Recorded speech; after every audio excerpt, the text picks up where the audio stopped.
ketika Imam Syafi'i nejak barumo Imam Malik. Imam Maliknya merupakan guru dari Imam Syafi'i. Teruslah Imam Syafi'i barumo Imam Malik.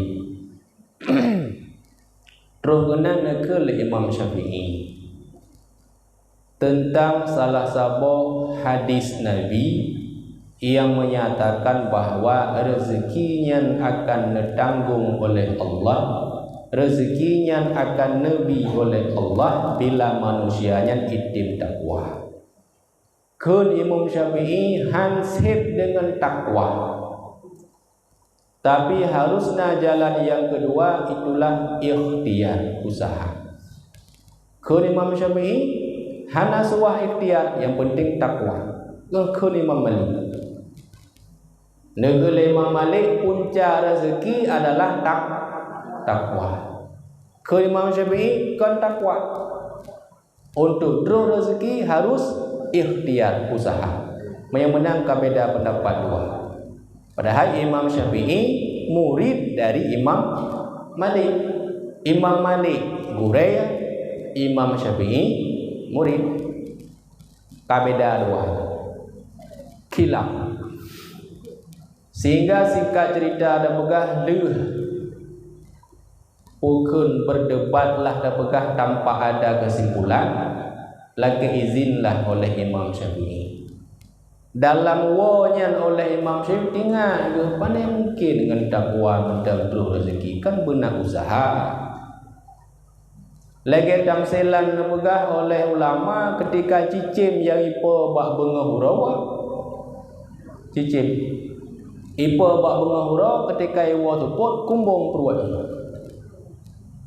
Ke Imam Malik, karena takwanya sirara manusia rezeki akan terus. Ke Imam Syafi'i han memada mantan dengan takwa bila hana ikhtiar. Pakon ketika ditamsilkan dengan sebuah cicim yang itu biar bak wate bengah iwa wate sebut dalam keadaan terawa. Andai kata hana itu biar mungkin terawa. Ke Imam Malik terawa pakon karena Allah bergerak untuk biar. Beda dua.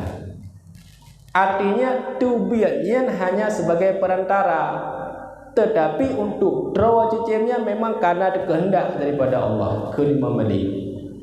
Kena lagi cerita perang Pak Gunung Uhud yang turun malaikat membantu Nabi ketika Nabi mau perang bakwatenya. Nabi hanya hertuh sekian roh pasukan lawan dengan orang kafir 1000 lebih pasukan, menang gedanya orang Islam. Hertuh lawan 1000 sangtang rakha mungkin menang orang Islam, sehingga bakwatenya dibantulah oleh malaikat, dibantu oleh malaikat. Bantuan daripada malaikatnya hanya sebagai bentuk nak senang orang Islam. Walau hang bantu oleh malaikat, memang kehendak Allah akan menang. Pakai si bantu untuk senang umat Islam bahawa dia nyodanya mungkin menang. Baik dah peluang pakai malaikat dibantu kedanya. Makin semangat. Jadi untuk sekedar semangat, tetapi kehendak Allah walau hanya dibantu oleh malaikat tetap menang. Sabar si lagi dalam sila cicim menang. Ada hanya itu biar pun bila Allah kada kehendak pasti terus rezekinya. Pendapat Imam Malik. Imam Syafi'i kan lagi ya. Bila ikuian keroi dari rumah lampung hana ya bidah itu rezeki sampai dengan ketika oleh Imam Syafi'i dalam keadaan bimbang, dalam keadaan ragu bahawa dia dehlah negala sira urang tengah berpuik bawah rumah. Bawah rumah gebuh dalam raga, gerak-gerak na tapi hanam gerak. Gerak. Sehingga oleh Imam Syafi'i necoklahnya naraganya dibantu. Negera dibantu nepedu ada kenderaan, dia intak sampai terus gede rumah po rumahnya. Ketika terus gede rumah oleh po kurma necok nyambuh kurma nebuh dalam keredah nejuk Imam Syafi'i. Tinggal Imam Syafi'i nya ka betul pendapat tu ke Imam Syafi'i. Nya ka betul nya menyahana aku bantu urangnya mungkin ya abi. Yang menang sebagai rasa syukur dan yang kedua sebagai bentuk buah kurma karena God buah kurma dun me ku gure ya betul.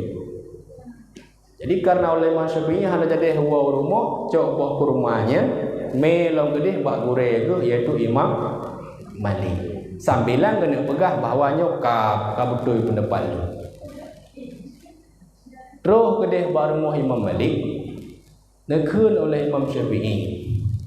Ketika lon wa guna merempok sira urang tengah ke beut buah kurma ada kendaraan hai ke beut. Sehingga lo bantulah beut oleh lo terus ke dia rumah lo yang indah. Lo terus ke dia rumah ke bungkuh tu buah kurma ke jauh ke lo. Andai kata hana lo beut buah kurma, mungkin tu rezeki. Nyo ka betul lo. Koi Imam Malik memang haba kata betul.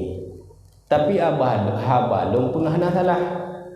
Tah hana salah elok nyampak kedua gerau ku muzikir nyampak dah ho dan ujak buah kurma kata dia indah kan.